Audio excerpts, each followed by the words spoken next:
What up everyone, it's Q from Retro Q Gaming. This video is going to be a little bit different. This one is more so of a direct response video. Basically what it is that Jason Schreier, I apologize if I probably butchered his name. If you ever see this, Jason, I'm sorry. Of Kotaku, asked a question mainly to the readers. Should Sony make another handheld? Now, this is probably going to be a long video because it'll include a little bit of retrospective and cycle of how Sony treated their handhelds through their product lifelines. So if you're just here for the verdict, skip to the end of the video. Please don't. Please watch the actual video. It'd be interesting to get my opinion out there and get people's feedback on it. But you know, if that's just what you're at, just skip to the end of the video, blah blah blah, do whatever, it's your choice. So right, onto the question at hand. Should Sony make another handheld? Short answer from me, I'm leaving till the end of the video. Boom. Anyway, so Sony started off with the PSP years ago at this point. I can't even remember how long it's been. And the PSP released fairly well, and it was fairly slow starter. The support, you know, wasn't really there at the start. They did seem to believe in it, but it didn't have any massive killer titles for a while. That all changed really when the first GTA game came out on there, or well, I should say the first GTA spin-off game came out on there, which I think was Liberty City Stories, I believe. It's been so long I can't remember. The only thing I do remember about it was that it caused such an uproar in the modding community, because now I never modded my PSP myself, but the fact that because the new GTA game at the time required some new firmware that was fairly not properly compatible with the homebrew software at the time, it gave a bunch of issues. So the PSP, what it released as originally, they were going for the whole maybe PS2 gen era game quality and graphics. I say quality as in quality of the, not just quality of the graphics, but quality of the stories, the gameplay, the experience, all that kind of stuff. You know, they were going for one of those on a portable thing. Coming off the PS2 is obviously one of the, I think it's still the greatest selling console of all time, which is understandable why Sony would want to get a portable version of that out there. Not just for a bunch of ports and stuff like that, but for you know, to expand and kind of continue what they had for the PS2 in a portable market as well.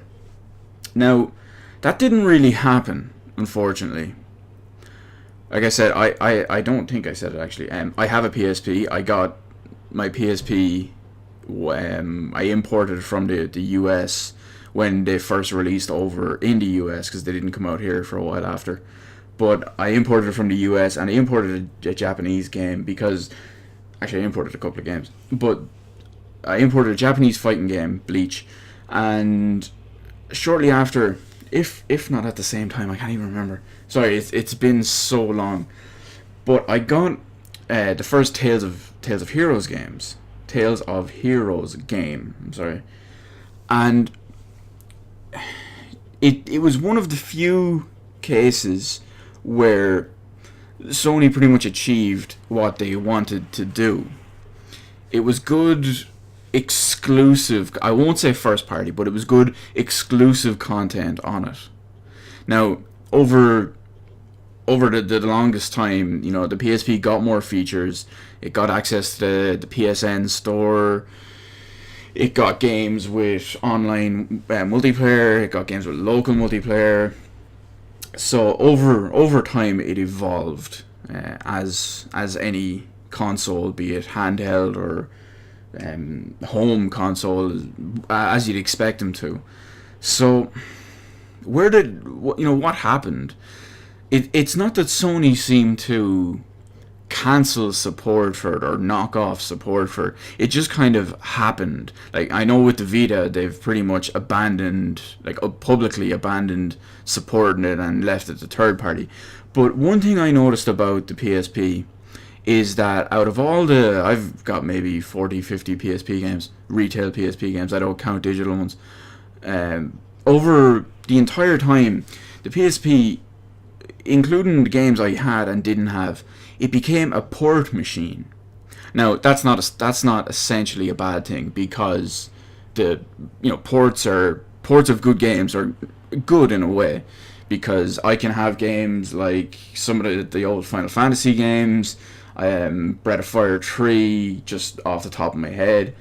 That's it. That escapes me at the moment. But then you had other games as well that were exclusive to it. I mean, you've got Valkyria Chronicles 2, which Valkyria Chronicles 3 as well, if you count the Japanese only release. But I mean, there's other games there. You've White Knight Chronicles Origins, Phantasy Star Portable 1 and 2, the Legend of Heroes series is another good one. Square Enix continued their Parasite Eve series with the third installment, the first two games being on PS1, and the third installment, which is the third birthday, on the PSP. So again, Square Enix, Final Fantasy VII Crisis Core, that they continued on, spun off extremely well revered series onto the PSP. So the problem is Sony didn't really encourage it, and Sony didn't really have a hand in it. So they didn't really treat it too well. After what felt like maybe 2-3 maybe years, it's like Sony just kind of left it to everyone else and didn't really say anything about it. When the PS3 came out, they tried to kind of, I won't say revive it, but they tried to promise more features and things like that, and it didn't take off, be it maybe, which was most likely a hardware limitation. But it's at that point you're looking at old hard technology that's so old it can't do what you would want it to do on this. Cue the Vita. So just before I move on to the Vita, actually, so basically overall, PSP, decent hardware for the time, had a good amount of enjoyable quality games. Software feature wise anyway, there wasn't that much to it. The software feature wise would be I won't call them apps, but not game software basically. So at the end of the day, after the honeymoon period, it's not really Sony's doing of what the PSP could be. Some people consider the PSP a flop. Personally, I don't. I like my PSP. It's very rare I play it anymore, but I never regret having it, or never regret having bought it, never regret having used it, spent time on it, spent money on it, all that kind of stuff. So again, I'll sum it up really quick just in that, because I pretty much already have. PSP, start off success of Sony, pretty much then abandoned and underused by Sony, and the third parties made it as good as it was at the end of it. So cue the Vita. Now, the Vita, where to start with this absolute flop? Now, don't get me wrong, I'm not completely hating on the Vita. I own a Vita. I bought a Vita on day one. It's an extremely powerful piece of portable hardware. I definitely do like that. I do wish it was more useful, basically. People will go, oh, what's that feature called? Remote play. I don't want to fucking remote play. I don't want to play it on a non-HD screen. And don't you fucking fanboys go out there and say, but it's a QHD screen, blah, blah, blah. A QHD screen is below the it's below the minimum specification for high definition. If you have €250,000, that doesn't make you a millionaire. It's that simple. the resolution on QHD, it's same with NHD. They both have HD in the name. It's understandable why they did it and why they marketed it as that, because in I don't even remember when the Vita came out, 2012 I think it was, they didn't want to release something with all this power to make it seem as powerful as it was and all. And like I said, it is a powerful machine, but they didn't want to release something and be able to say, oh well, it's not HD. So because HD is in fucking everything nowadays. People are using HD marketing, HD audio, HD fucking everything. It's just a marketing thing, really. But I'm getting off topic, so fuck that. So, powerful piece of hardware. But what Sony are doing is completely fucking wrong with it. They're trying to give, in their own words, they're trying to give that PS3 and PS4 generation style cinematic experience. I hate using the word cinematic experience because usually it means piece of shit companies giving their whole fucking sub 30 frames a second shit as an excuse. Forget that. Forget I even said cinematic experience. They're trying to give that big blockbuster experience. They're trying to give you I don't like them myself, but they're trying to give you a big Uncharted series on the go. They're trying to give you a big Killzone buzz on the go. They're trying to give you a Resistance buzz on the go. That's not going to work. That is not going to work for the handheld system. At least not like this. So, at the same time, I own 4 Vita games. 4 retail Vita games, I'm sorry. Dungeon Hunter Alliance, which wasn't great, but I only bought it because I refused to buy the Vita without a game, because I'm not going to have it sit there and not be able to use it. The main reason I bought the Vita was for Persona 4 Golden, which didn't come out for nearly 2 years over here in Europe after the Vita. So, Persona 4 Golden is a big game. That took me about 80 hours to get through, so that's good. My other games are Tales of Hearts, a big role-playing game, and Final Fantasy X 10-2 HD Remaster. So these are big games. These require a lot of investment, time-wise and concentration-wise, and investment-wise, like just I hate these emotional investment. We'll just say that. So, it's not like you can't get a quote good experience on there, but you can't get that blockbuster experience on there that Sony are trying to persuade you that you can. That's not on there. And I mean, it's got good internal hardware. It's got I have the original PSP, so it's got a beautiful OLED screen. It's extremely vibrant and sharp. Now I know they don't have them anymore. They have those shitty little LCDs, but they're trying to work in the parameters of what you have. I mean, if you have X amount of hardware, I'm not saying in a technical specification wise, but I mean, you have games like, you have Assassin's Creed, okay, I'll include a couple of third-party ones. You have that Assassin's Creed game on the Vita. I can't remember the name of it. It might be Liberations, I think.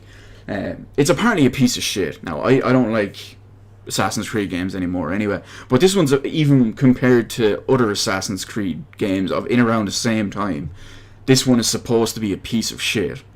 You have Uncharted Golden Abyss, I think it's called. Compared to other Uncharted games, which I said just a minute ago that I'm not a fan of, but apparently it's a piece of shit as an Uncharted game. You have... No, there's another one. I think it was Resistance, or maybe it was Killzone. I think it was Resistance though. But, as a Resistance game, it's supposed to be a piece of shit. As I think it was Black Ops 2, Black Ops Declassified maybe it was called, had a Vita version.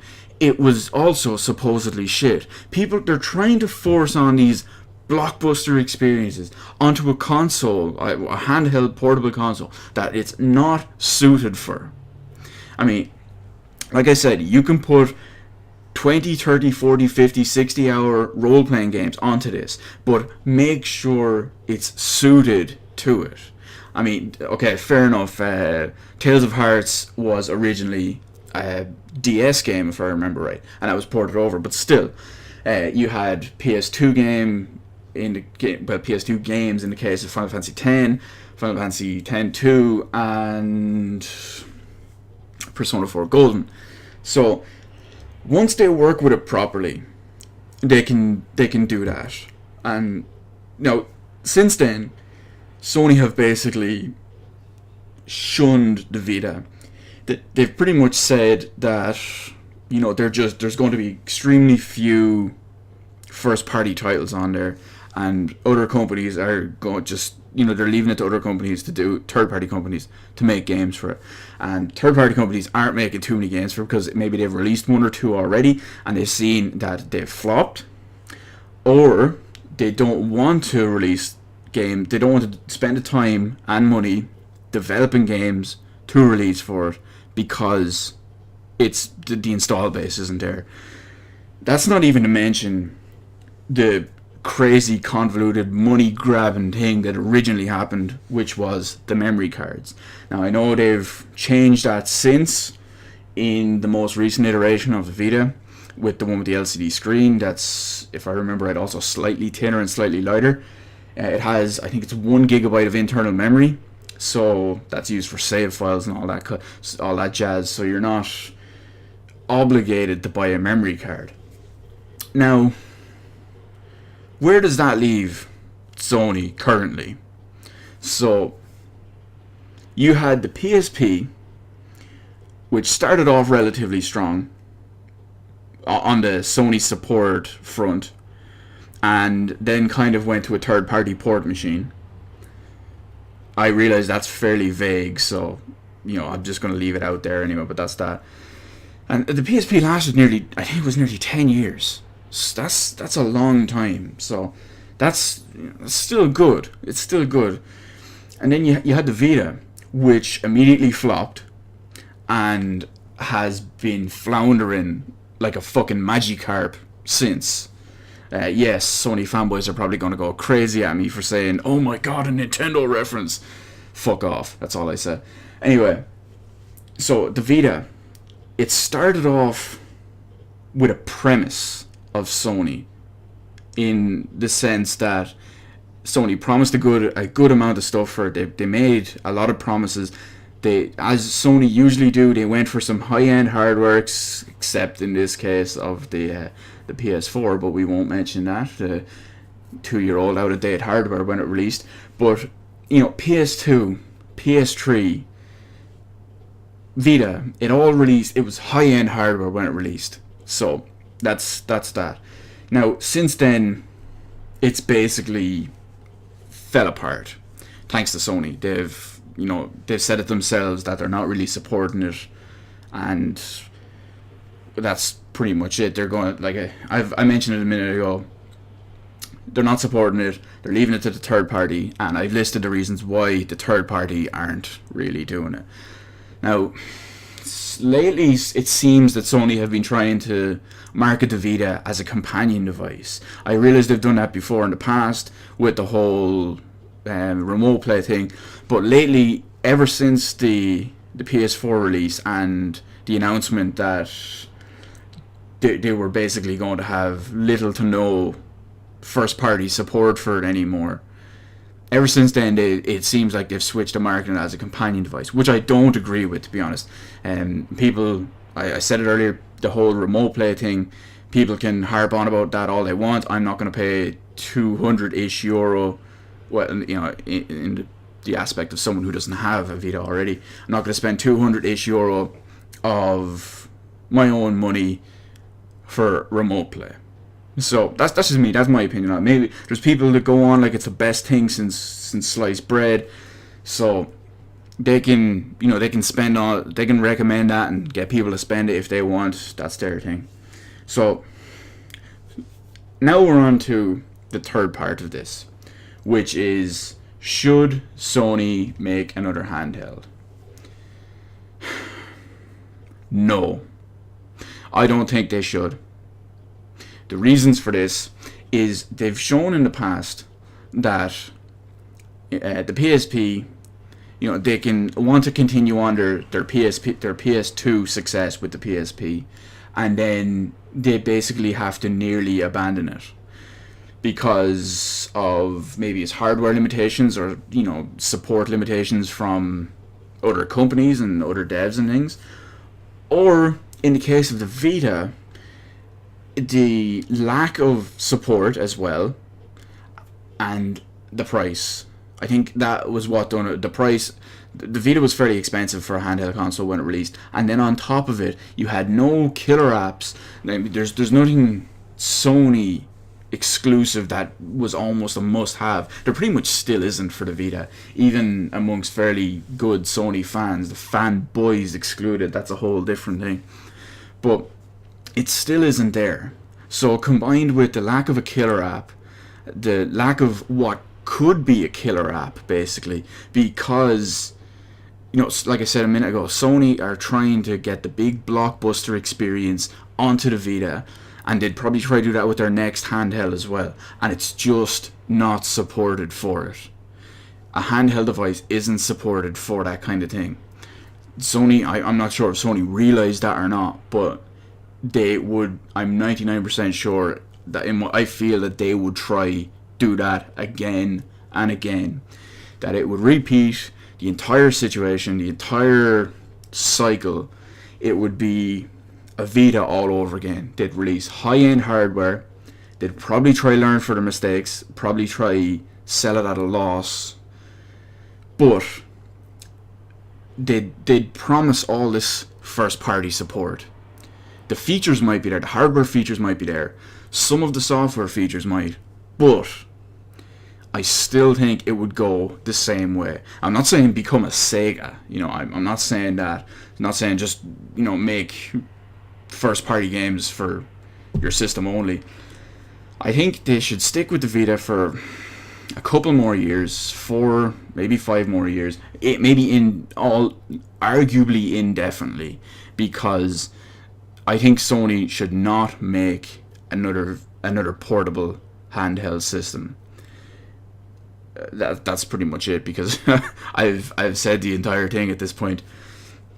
So that's pretty much the entire video. I personally don't think Sony should make another handheld. Support the Vita for a good bit longer. I realize they're barely supporting it as it is, but that's it basically.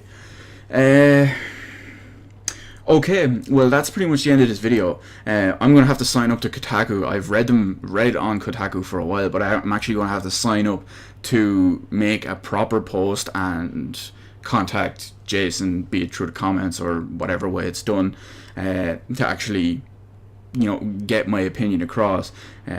Obviously this, as it's explained, this is just my opinion. I'm not right, you're not right, you're not wrong, I'm not wrong. It's everyone's opinion, you're completely entitled to it. So yeah, that's pretty much it. I look forward to hearing what everyone has to say in both the Kotaku comment section and the YouTube comment section for my new budding channel. So I'm looking forward to hearing all that. So leave a comment down below, leave a comment in the Kotaku section as well.